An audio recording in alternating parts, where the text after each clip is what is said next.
Paano ko ba sasabihin sa jowa ko bago kami magpakasal na Crixie Stories, nais kong kumalas dahil maraming mas gwapo, may kotse, walang bisyo, na mas better sa kanya sa workplace ko? What if I deserve more and better and I am the prize? Period.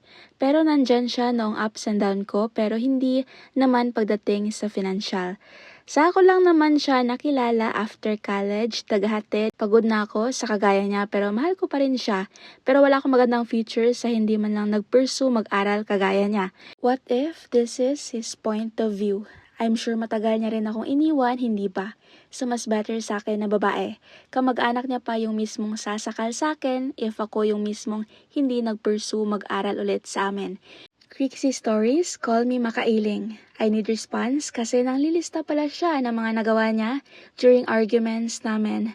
Pero nag-propose na siya sa akin, di ko lang maintindihan, man nowadays gets so upset when women honestly want to marry rich men, then travel the world, have the best food, dress beautifully, like hindi ba dream talaga yun? Cause what are we supposed to dream about then? Marrying lazy broke mama's boy, not a good provider guy, involve hindi ba ang pera sa anumang bagay? I deserve someone who will spoil me for what I deserve, right? Kayo, gusto nyo bang matali forever sa tulad niya na driver lang then may bisyo pa pero mabuting tao? Comment lang kayo dahil ireto ko kayo sa kanya after breakup.